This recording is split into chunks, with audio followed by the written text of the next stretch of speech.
Bonjour à vous. Eh bien, cette vidéo, j'avais pas forcément prévu de la faire, en tout cas de la diffuser, mais tout simplement c'est venu d'une demande d'une amie qui on partage assez souvent sur Facebook, qui était intéressée par une vidéo sur une problématique bien spécifique, en tout cas en rapport avec le ventre, la sphère digestive. Voilà. Alors, comme j'ai la chance ou la malchance, je ne sais pas, d'avoir une personne absente ce matin dans le cabinet, donc j'en profite pour faire cette vidéo.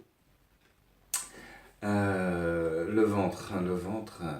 Alors effectivement, le ventre, on se rend compte de plus en plus, j'ai l'impression, enfin, euh, je suis en train de rechercher des informations sur ce sujet. Je me rends compte qu'il y a beaucoup d'études, beaucoup de travaux sur ce sujet. Euh, on se rend compte maintenant, apparemment, à quel point toute cette sphère est importante. On parle de deuxième cerveau, on dit beaucoup de choses. Alors on dit qu'il y a effectivement 200 millions de neurones, que c'est le premier producteur de 95% de la sérotonine, qu'en fait il y a tout un tas d'informations qui sont captées par cette sphère et qui sont transmises via le nerf vague au cerveau et qui ont une influence sur le fonctionnement des trois cerveaux. Les trois cerveaux, peut-être avec une prédominance sur le limbique et le reptilien, mais bon, c'est vraiment intéressant de voir l'importance maintenant qu'on accorde à cela. Euh,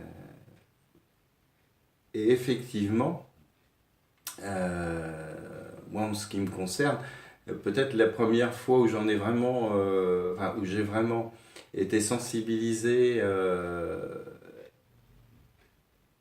bah, à l'importance qu'il y avait de prendre en compte les messages qui pouvaient venir de cet endroit, de ce capteur, je pourrais dire, enfin de l'ensemble des capteurs qu'il y a à cet endroit.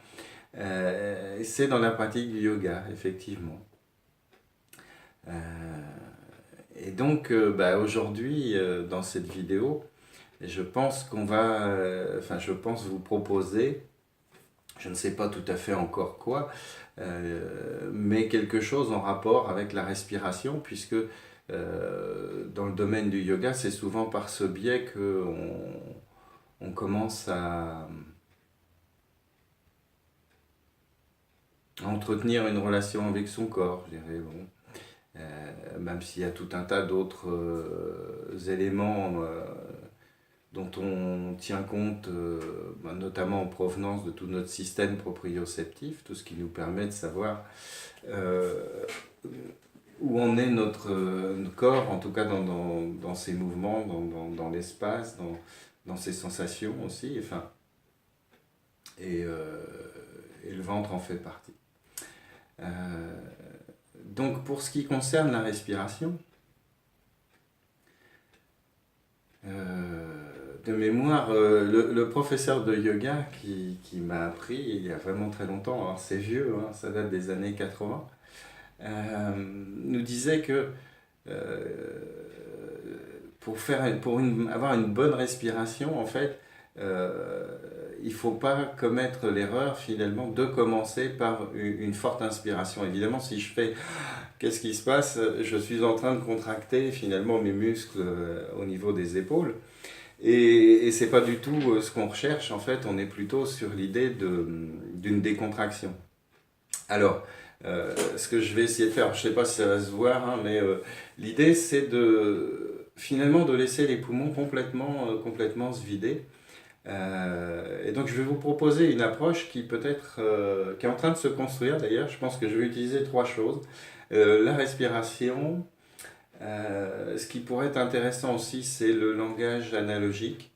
J'en avais déjà parlé, je crois, dans la première vidéo que j'avais faite. Et puis, ah ouais, le fractionnement, le fameux fractionnement qui peut vraiment être très très intéressant.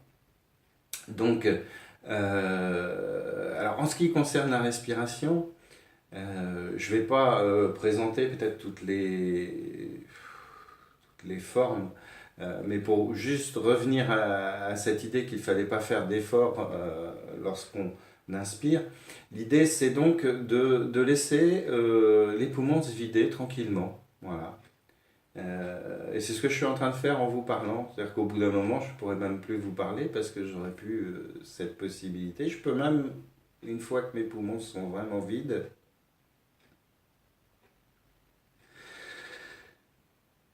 voilà. Alors qu'est-ce qu'on remarque juste dans ce petit mouvement-là? C'est qu'en fait, quand on vide, on laisse les poumons se vider complètement. Et puis, éventuellement, pour ceux qui veulent, utiliser une légère contraction des abdominaux de façon à vider encore davantage vos poumons, vous allez remarquer que, et vous pouvez même laisser quelques secondes vos poumons complètement vides, déjà vous allez remarquer que votre conscience, on pourrait dire instinctivement, est attirée à certains endroits, hein, mais je vous laisse observer. Et puis ensuite, vous remarquez que vos poumons vont se remplir tout seuls. C'est-à-dire que vous faites absolument aucun effort pour remplir vos poumons. Et ce que je trouve intéressant, c'est que c'est vraiment une forme de respiration qu'on retrouve en fait pas que dans le yoga, hein, on le retrouve notamment, je pensais aux personnes qui font de l'apnée.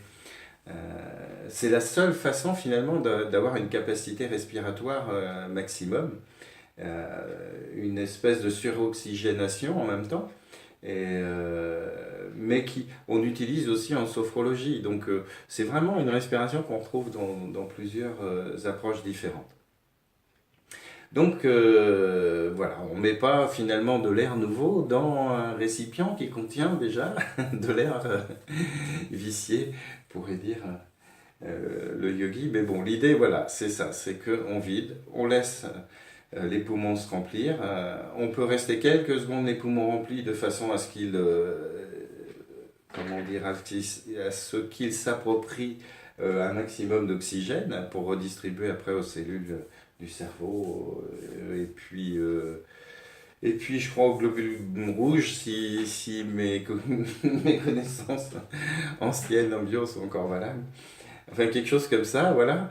Et, euh, et donc, on va ensuite avoir un rythme comme ça où on aura une respiration assez profonde, comme ça. Et ce que je vous propose, c'est de le faire au moins 6 7 fois. Allez, 7 c'est un bon chiffre, vraiment, comme ça. Ça, c'est le premier mouvement, donc la respiration. Le deuxième élément qui est vraiment important, c'est l'aspect. Alors, je ne vais pas tout réexpliquer par rapport à cette notion-là, mais euh, l'idée de lâcher prise, mais d'une façon analogique. Dans la première vidéo, j'avais fait référence, je crois, au tétralemme des Grecs, qui permet de se dire qu'intellectuellement, pour lâcher prise, il faut ni vouloir lâcher prise, ni ne pas vouloir lâcher prise. Voilà. Bon. Et j'avais, comment dire, j'avais proposé, voilà, une forme analogique du lâcher prise qui consistait à laisser tomber son bras. C'est-à-dire que l'idée, c'est pas de poser doucement, doucement, doucement le bras et en étant dans le contrôle. C'est l'inverse, c'est vraiment paf. Alors là, l'idée, ça va être ça, c'est-à-dire de lever les deux bras, hein, lorsqu'on aura les poumons complètement remplis, et en même temps qu'on va expirer et fermer les yeux, en même temps on va laisser tomber les deux bras. C'est-à-dire que ça donne un truc comme ça, donc je vide complètement mes poumons, voilà. Pendant ce temps-là, je suis en train de remarquer que j'ai une catalepsie des deux bras. Mes poumons sont en train de se vider et ben, je commence à manquer d'air, tout simplement.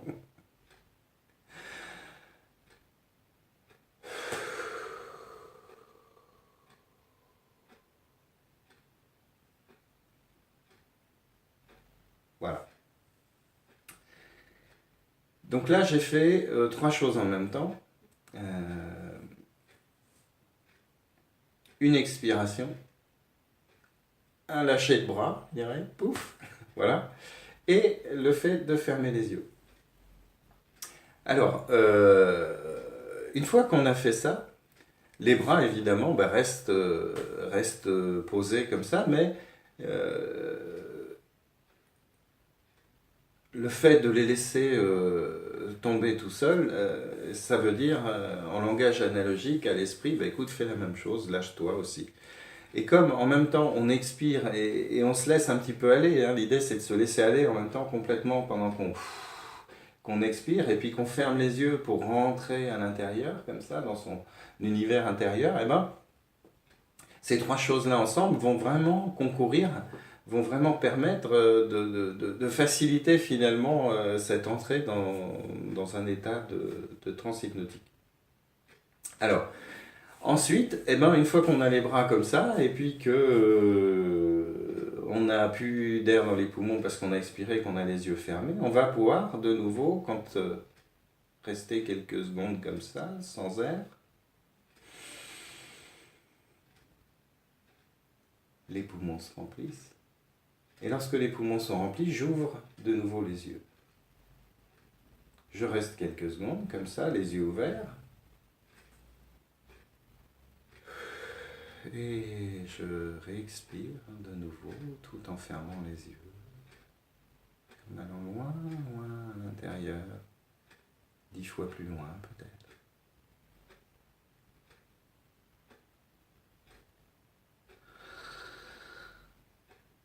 Et je rouvre les yeux.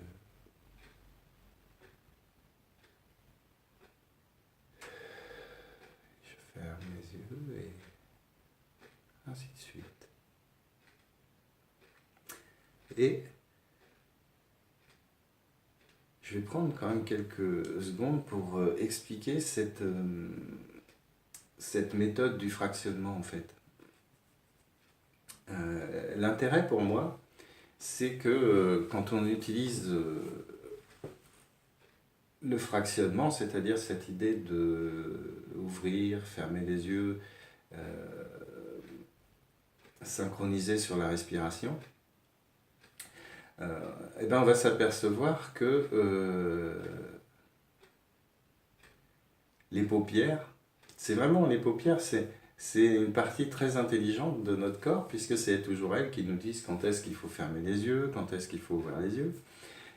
Enfin, en tout cas, quand est-ce qu'on est fatigué et qu'on aimerait fermer les yeux, et quand est-ce qu'on peut les ouvrir. Parfois, c'est très difficile, hein, certains matins. Enfin, je ne sais pas pour vous, mais moi, c'est un peu compliqué parfois. Mais là, vous allez sentir, alors à chaque fois qu'il y a un fractionnement comme ça multiplie la transe hein, par 5, par 10, hein, à chaque fois qu'on ouvre et qu'on ferme les yeux. Et puis, il arrive un moment où les paupières n'ont carrément plus envie de s'ouvrir. C'est-à-dire que, comme elles sont extrêmement sensibles, hein, ces paupières, très rapidement, elles sont très sensibles aussi à cet état de torpeur qui s'installe au niveau du corps. Et donc, au bout d'un moment, elles n'ont absolument plus envie de s'ouvrir. Et quand c'est le cas, ça veut dire que déjà, on est dans un état de transe quand même assez sympa. Donc, je trouve que c'est un indicateur vraiment très intéressant quand on fait de l'auto-hypnose parce que on n'en a pas forcément beaucoup, mais celui-là, il est vraiment intéressant. C'est-à-dire qu'au bout d'un moment, on n'a plus envie d'ouvrir les yeux. Voilà.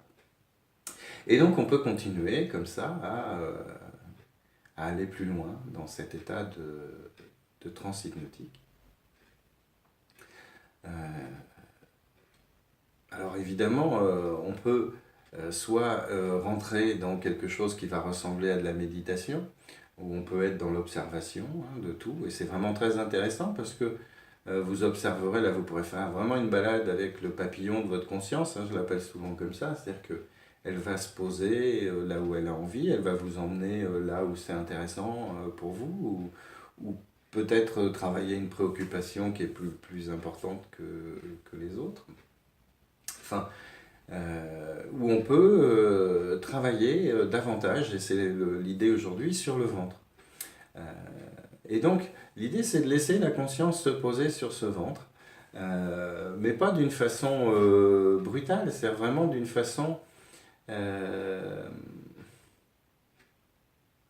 comme un papillon, voilà, aussi douce qu'un papillon, c'est-à-dire votre conscience se pose sur votre ventre. Et là, vous pouvez, ou pas, utiliser différentes formes de respiration. Voilà. Alors, une fois que vous avez fait ces respirations profondes et tout, voilà, vous êtes dans un état de relaxation et vous pouvez utiliser une autre forme de respiration, par exemple, qui va être spécifiquement centrée sur le ventre. Parce que en réalité, vous pourrez vous exercer, vous pourrez essayer, tester, mais on peut avoir une respiration hyper basse qui va fonctionner que sur la partie très très très basse du ventre, sous le nombril. On peut avoir une respiration qui va uniquement se cantonner au niveau du ventre, un petit peu plus haut, et juste en dessous donc, du diaphragme, et finalement masser ce ventre de l'intérieur. C'est-à-dire que la respiration n'est pas obligée d'être complète, elle peut juste se maintenir au niveau du ventre, comme ça. Hein. Et si on veut, si on le sent, elle peut être beaucoup plus haletante, par exemple. Hein. Si on veut lui donner un rythme plus rapide, ça peut être... Et ce qui est valable au niveau du ventre peut être valable au niveau du diaphragme. C'est-à-dire qu'on va respirer jusqu'au niveau où on va gonfler un petit peu, enfin appuyer sur le diaphragme de l'intérieur et là avoir une respiration plus haletante, si on le désire. Ou alors monter plus haut la poitrine. Voilà. Alors, je ne vous dis rien de plus sur ces formes de respiration. Ce que je trouve au contraire très intéressant, c'est la découverte. C'est-à-dire que vous testez le truc et puis vous voyez ce que ça vous fait. Hein. Vous voyez dans quel état ça vous met, comment vous ressentez votre corps quand vous utilisez ces respirations-là. Vous allez voir, normalement, c'est très significatif, il se passe des trucs. Donc c'est vraiment intéressant d'observer ça. Là, aujourd'hui, on était centré sur le ventre, hein, donc plus la sphère digestive. Et donc, l'idée, c'est de laisser courir votre instinct par rapport à cette respiration. C'est-à-dire finalement de laisser votre respiration masser les organes internes du ventre, comme ça, et voir quel effet ça va avoir, non seulement sur votre ventre, mais aussi sur votre cerveau, comment votre corps va réagir à cette respiration qui effectue un massage des organes internes. Voilà. Et puis, pendant que ce massage des organes internes est en train de se produire, vous pouvez aussi laisser votre inconscient vous guider et peut-être, pourquoi pas, faire tout à fait autre chose pendant ce moment.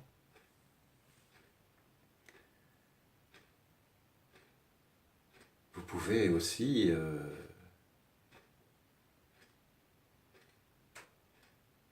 vous poser des questions, mais sans essayer d'y répondre intellectuellement. Vraiment, l'idée, c'est pas de poser la question à votre intelligence consciente, ça n'aurait vraiment aucun intérêt, mais plutôt quand vous êtes vraiment en train d'observer ce ventre-là qui vit, et puis de lui permettre de bénéficier d'un massage interne, alors vous pouvez en même temps vous demander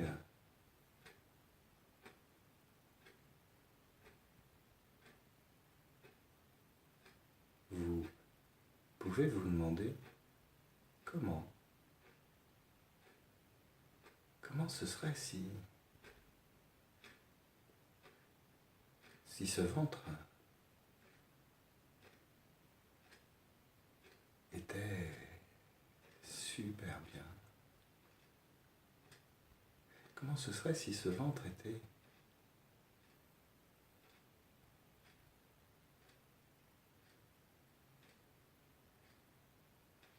totalement relaxé, tellement relaxé que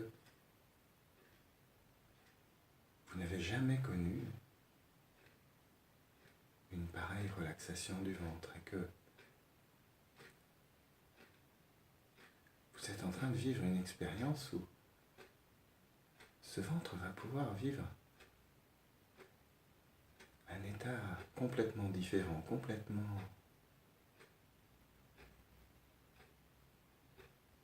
nouveau.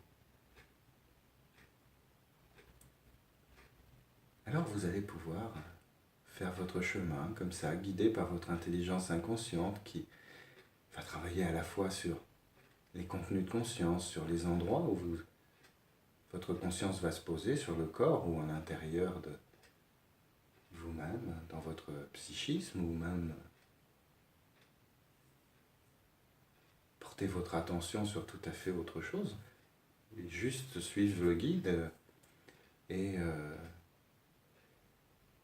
et votre instinct. Suivre votre instinct pour observer comment, sans rien faire, hein, sans rien imaginer ni penser, comment votre respiration va se mettre en place toute seule. Comment, lorsque vous allez vous poser la question de comment ce serait quand votre ventre est super bien, comment votre inconscient va faire émerger un état, des sensations différentes, enfin, je vous laisse observer tout ça. L'idée, c'est vraiment d'être complètement à l'écoute de votre corps et de votre inconscient. Voilà, pour faire cette expérience. J'espère que je me suis bien expliqué, euh, que je vous ai bien donné tous les éléments importants pour faire cette expérience. Euh, voilà, bah écoutez, je vous souhaite une bonne expérimentation et puis je vous dis à bientôt. Au revoir.